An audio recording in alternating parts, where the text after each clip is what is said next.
नमस्कार, IBC 24 देख रहे हैं आप। मैं हूं आपके साथ विजय कुमार पंड्या। मेरा मध्य प्रदेश की शुरुआत करेंगे और सबसे पहले बात भोपाल की करेंगे, क्योंकि बीजेपी में शामिल हो गए हैं नारायण पटेल। मानदाता के कांग्रेस विधायक हैं, बीजेपी में शामिल हो गए हैं। नारायण पटेल ने बीजेपी की सदस्यता ले ली है। सीएम शिवराज और BD शर्मा ने सदस्यता दिलाई है। आज ही प्रोटेम स्पीकर को अपना इस्तीफा सौंपा था। तो अब जरा ये तस्वीर समझने की कोशिश कीजिए। प्रद्युम्न लोधी, सुमित्रा देवी और उसके बाद नारायण पटेल। जब मुख्यमंत्री शिवराज सिंह चौहान बोल रहे थे तो उन्होंने कहा कि नारायण पटेल, नाम नारायण है तो कांग्रेस में क्या काम।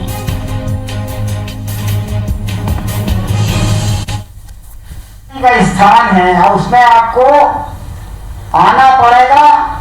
और मेरी बातें हो गई और आपने आश्वासन दे दिया और वहीं से शुरुआत करेंगे। और मैं विश्वास दिलाता हूं, भारतीय जनता पार्टी से टिकट, भारतीय जनता पार्टी का प्रत्याशी ऐतिहासिक वोट से वहां से जीत के आएगा। चलिए, ये तो मंच से वो कुछ बात कह रहे हैं। बीजेपी के मंच पर शामिल हो गए, बीजेपी में बीजेपी के हो चुके हैं। लेकिन जब वो इस्तीफा देकर आए तब हमारे संवाददाता सुधीर दंडोतिया ने उनसे खास बातचीत की। कांग्रेस के विधायक नारायण पटेल विधानसभा से इस्तीफा दिया। सर, क्या वजह रही प्रमुख इस्तीफा देने की? नाराजगी थी? किस बात की नाराजगी थी आपकी? कोई नाराजगी नहीं थी। कांग्रेस से नाराज नहीं थे आप? मेरे जनता के विकास के लिए मैं यहाँ आया हूँ। भारतीय जनता पार्टी आज ज्वाइन कर रहा हूँ। मेरे यहाँ विकास अवरुद्ध था, उसको गति देने के लिए मैंने निर्णय किया, वो सोचा समझा और उसके बाद निर्णय किया कि भारतीय जनता पार्टी ही प्रदेश में, देश में विकास कर सकती है। क्षेत्र के विकास की बात उन्होंने कही है, हालांकि नाराजगी से उन्होंने साफ इनकार किया है। कैमरामैन अजय मालवी के साथ सुधीर दंडोतिया, IBC 24 भोपाल। ये तस्वीर आप देखिए, ये 3 तस्वीरें समझने की कोशिश कीजिए कि इन 3 तस्वीरों ने आंकड़ा कैसे 27 तक पहुंचा दिया। कांग्रेस का दामन छोड़ा, बीजेपी में शामिल हुए, बीजेपी का दुपट्टा पहना। ये तस्वीर आप देखिए 12 जुलाई की। प्रद्युम्न लोधी बीजेपी में शामिल हुए बड़ा भलेरा से। उसके बाद नेपानगर से विधायक, उनकी भी तस्वीर देखिए आप। कांग्रेस से नाता छोड़कर वो बीजेपी में शामिल हुई, सुमित्रा देवी। अब उसके बाद ये एक और तस्वीर, नारायण पटेल। तो प्रद्युम्न, सुमित्रा और नारायण, ये तस्वीर आप देखिए। तीनों बीजेपी में शामिल। एक कांग्रेस की जब सरकार गिरी थी, या ये कहें कि अपनों को छोड़कर कुछ लोग बीजेपी में आए थे तो उन्होंने आंसू बहाए थे। दूसरी तस्वीर सुमित्रा देवी की, जिन्होंने कहा कि क्षेत्र में विकास करवाना चाहती हैं, बीजेपी से प्रभावित हैं। और नारायण पटेल, जिन्होंने कहा कि वो भी अपने क्षेत्र का विकास चाहते हैं, मानदाता से विधायक हैं। और एक समय कहा जाता था कि ये अरुण यादव के खास खाटी समर्थक थे।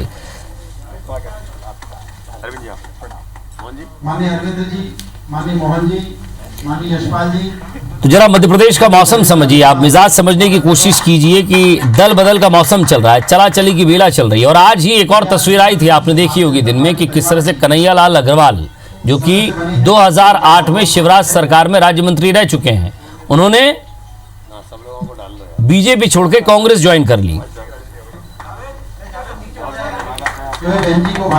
तो खंडवा जिले की मानदाता से विधायक नारायण पटेल। भारत के लिए आत्मनिर्भर मध्य प्रदेश, और आत्मनिर्भर मध्य प्रदेश का रोड मैप हम बना रहे हैं। हर विभाग उसमें क्या काम करेगा ये भी हम तय कर रहे हैं। मंत्री कैसे अपने काम को अंजाम दें, उसके बारे में चर्चा कर रहे हैं। और हमने तय किया 15 अगस्त का भी आपकी जानकारी में है। 15 अगस्त का कार्यक्रम हर जिले में हम नहीं करेंगे, कोरोना को देखते हुए। इस बार सारे मंत्री भोपाल में रहेंगे और भोपाल में भी स्टेडियम में सीमित संख्या में होंगे। और मध्य प्रदेश के विकास का रोड मैप 15 अगस्त के भाषण का मुख्य हमारा संकल्प होगा, उस पर भी हम चर्चा करेंगे। चुनाव आयोग ने कहा कि उपचुनाव नहीं करा सकते सितंबर में। अब चुनाव आयोग ही विचार करेगा, उस पर मैं कोई टिप्पणी नहीं करूंगा। लॉकडाउन पे भी सियासत हो रही, कह रहे त्योहार आ रहा है। कोई सियासत का सवाल नहीं है। देखिए, जैसी स्थिति कोरोना की है, संक्रमण की चैन तोड़ना जरूरी है। मध्य प्रदेश तुलनात्मक दृष्टि से तो मध्य प्रदेश में उपचुनाव से पहले नेताओं का पाला बदलने का खेल जारी है। आज प्रदेश के पूर्व मंत्री कन्हैयालाल अग्रवाल बीजेपी को झटका देते हुए कांग्रेस में शामिल हो गए। प्रदेश कांग्रेस अध्यक्ष कमलनाथ ने केएल अग्रवाल को कांग्रेस की सदस्यता दिलाई। अग्रवाल के साथ गुना जिले के करीब 400 बीजेपी कार्यकर्ताओं ने भी कांग्रेस का दामन थाम लिया। कांग्रेस का हाथ थामने के बाद केएल अग्रवाल ने यह कहा कि कांग्रेस के बिकाऊ माल को सिंधिया अपने साथ ले गए हैं। उन्होंने कहा कि वो कमलनाथ के कार्यकाल को देखकर ही कांग्रेस में शामिल हुए हैं। उन्होंने सिंधिया समर्थक और मंत्री महेंद्र सिंह सिसोदिया पर अवैध वसूली का आरोप भी लगाया। उन्होंने ये भी साफ किया कि वे कांग्रेस में विधानसभा उपचुनाव के दौरान टिकट मिलने की शर्त पर नहीं आए हैं। अगर पार्टी टिकट देगी तो चुनाव लड़ेंगे, वरना जिसे भी टिकट मिलेगा उसके लिए काम करेंगे। हालांकि ये तय माना जा रहा है कि केएल अग्रवाल को कांग्रेस बमौरी से टिकट देगी।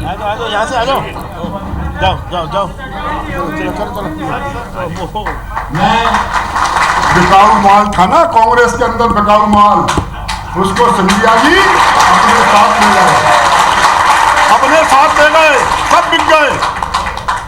मैं केवल इसलिए आया हूं कि आप बिना के जो माननीय मंत्री जी हैं महेंद्र सिंह सिसोदिया जी, हर जगह पैसे ले लेकर समझौता कर रहे हैं। मैंने इनसे पूछा था आपका लक्ष्य क्या है, आपका लक्ष्य क्या है? कहते ये बिकाऊ लोग जो हैं इनको घर बिठाने का मेरा लक्ष्य है। आगे आने वाले समय में हम मध्य प्रदेश का एक नया पक्ष लक्ष्य बनाएंगे। मध्य प्रदेश के मतदाता मध्य प्रदेश के भविष्य को सुरक्षित रखेंगे, अपने भविष्य को सुरक्षित रखेंगे और सबसे बड़ी चीज सच्चाई का साथ देंगे। जबलपुर में सूदखोरी के जाल में फंसे लोगों का जीना मुहाल हो गया है। बेखौफ सूदखोर जरूरतमंद लोगों की गाड़ी कमाई पर डाका डाल रहे हैं। प्रताड़ना से लेकर मारपीट के मामले लगातार सामने आ रहे हैं।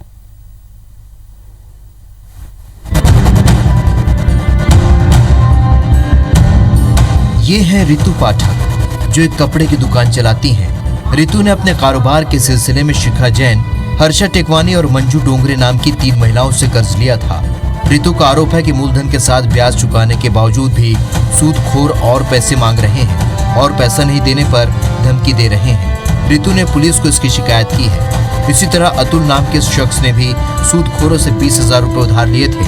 अतुल के अनुसार मूलधन और ब्याज समेत 42,000 रुपए चुकाने के बाद भी सूदखोर और पैसों के लिए प्रताड़ित कर रहे हैं। अब वो आकर मुझे धमकी दे रही है कि मुझे 10 तारीख तक पैसा चाहिए, अगस्त में पूरा पैसा चाहिए है। और पहले मैं कैश देती थी, उसके बंदे आते थे ऑफिस से, फिर मैंने गूगल पे से किया है। अभी तक हम उसे 1,48,000 46,000 ऐसा दे चुके हैं। उसके बाद कह रही नहीं 1,40,000 हमें अभी तक का ब्याज चाहिए। 20,000 रुपये लिए हुए थे मैंने हर्षा से। वो हर्षा का पैसा मैंने चुका दिया है, इतना 20 का नहीं तो मैंने 42,000 रुपये चुकाया हुआ है। और अभी भी चेक रखी है, स्टाम्प पेपर रखी है, वापस नहीं दे रही है और प्रताड़ित करती है घर आकर। पुलिस के पास बीते साल सूदखोरी के ऐसे ही 10 मामले आए थे, लेकिन 5 मामले में ही कार्रवाई की गई। ऐसे में पुलिस का खौफ नहीं होने से बेखौफ सूदखोर लोगों को परेशान करने में लगे हैं। हालांकि पुलिस अधिकारी अब सरकार की अनुमति के बिना ब्याज पर पैसे देने वाले सूदखोरों के खिलाफ कार्रवाई करने का दावा कर रहे हैं। जितनी भी शिकायतें हैं जिनमें सूदखोरी के प्रकरण हैं, उसकी जांच कर रहे हैं और उसी जांच के तारतम्य में जो लगातार FIR हुए हैं। पुलिस मुनादी कर रही है, कॉलेज में कैंप लगा रही है, पैम्पलेट्स लगा रही है, ताकि जिन लोगों को भी सूदखोरों से शिकायत हो वो आगे आएँ और पुलिस को सहयोग करें। चिंता की बात यह है कि सूदखोरी से परेशान होकर खुदकुशी की घटनाएं भी सामने आ चुकी हैं। इसी बात को ध्यान में रखते हुए पुलिस सख्त कदम उठाने की बात कह रही है। लेकिन सवाल यह है कि जरूरतमंदों को अगर वक्त पर बैंक से लोन मिल जाए तो शायद रितु और अतुल जैसे लोग सूदखोरों के जाल में कभी न फंसें। विजेंद्र पांडे, IBC 24, जबलपुर। और मध्य प्रदेश के सीएम शिवराज सिंह चौहान ने प्रदेश में बच्चियों और महिलाओं के खिलाफ बढ़ रहे अपराधों को देखते हुए सख्त कदम उठाया है। सीएम ने पुलिस प्रशासन को छिंदवाड़ा में 3 साल की बच्ची के साथ दुष्कर्म और फिर उसकी हत्या की घटना में शामिल आरोपियों का मामला फास्ट ट्रैक में ले जाकर फांसी की सजा कराने के निर्देश दिए। सीएम ने आज पुलिस महानिदेशक को निर्देशित किया है कि इस घटना की तत्परता से कड़ी जांच की जाए और प्रकरण फास्ट ट्रैक अदालत में चलाकर आरोपी को कड़ा से कड़ा दंड दिया जाए। सीएम ने यह भी कहा कि प्रदेश में माफियाओं, गुंडों और असामाजिक तत्वों के खिलाफ अभियान में ऐसे किसी भी अपराधी को बख्शा नहीं जाएगा।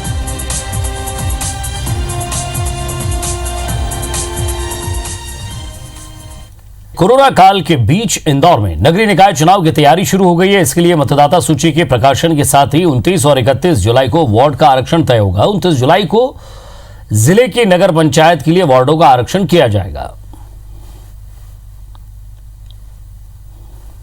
कांग्रेस पार्टी की जिस समय सरकार थी, कांग्रेस पार्टी की सरकार में मतदाता सूचियों में बहुत ज़बरदस्त तोड़फोड़ करी गई है, गड़बड़ करी गई है। अभी तो इलेक्शन कमीशन ने जो डायरेक्शन दिया है, हम लोग तो जो इलेक्शन कमीशन डायरेक्शन देगा उसके अकॉर्डिंग ही चलेंगे। हम लोग उसी के तहत जो डायरेक्शन आया है हम लोग उसको कर रहे हैं।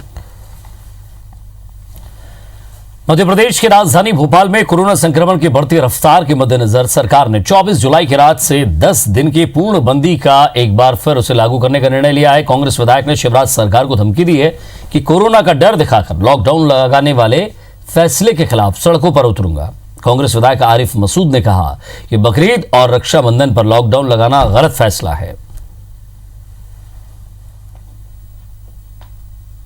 बिना जनप्रतिनिधियों से चर्चा करे लॉकडाउन करना, त्योहारों के समय लॉकडाउन करना, इसकी घोर निंदा करता हूँ और इसके ऊपर मैं आंदोलन करूँगा। और मैं ये बताना चाहता हूँ कि माननीय गृह मंत्री जी, मैंने आपसे मुलाकात करी थी आज से हफ्ते भर पहले, बार बार अवगत कराया, दुर्भाग्यवश भी आपसे चर्चा करी, मैंने पत्र भी लिखा, उसके बावजूद एक तरफा निर्णय हुआ, किसी से बुलाकर कोई चर्चा नहीं की गई। सरकार कोई भी निर्णय किसी त्योहार या धर्म के आधार पर नहीं लेती। घरों के अंदर किसी को कोई त्योहार मनाने से रोका भी नहीं गया है। हमने तो हाथ जोड़ के बहनों से भी निवेदन किया कि ई राखी के द्वारा मना ले। मध्य प्रदेश की राजधानी भोपाल में गृह विभाग ने 24 जुलाई की रात 8 बजे से अगले 10 दिनों के लिए लॉकडाउन करने का ऐलान कर दिया है। लॉकडाउन के ऐलान के बाद कांग्रेस सरकार में मंत्री रहे पीसी शर्मा ने कहा है कि प्रदेश की स्थिति बहुत चिंताजनक है, सरकार बुरी तरह से फेल हो चुकी है। मध्य प्रदेश अब कम्युनिटी स्प्रेड की तरफ बढ़ चुका है और कोरोना का संक्रमण भाजपा की रैलियों से फैल रहा है।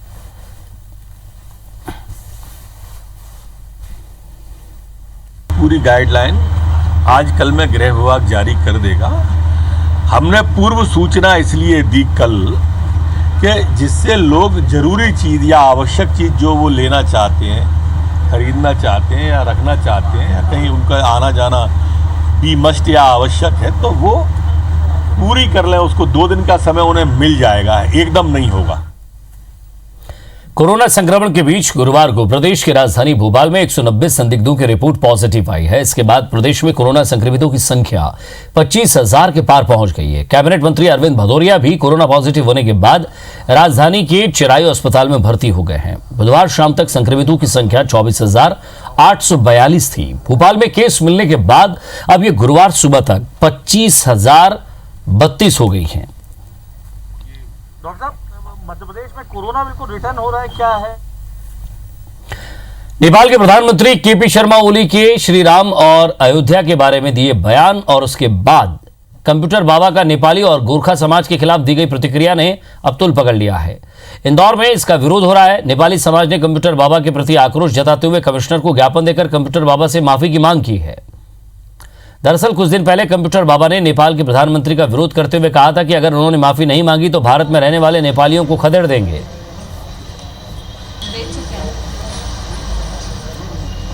ये संघर्ष का माहौल ना पैदा करें, ऐसी कंप्यूटर बाबा से हमारी अभी तो विनती है, ऐसा कहना चाहिए।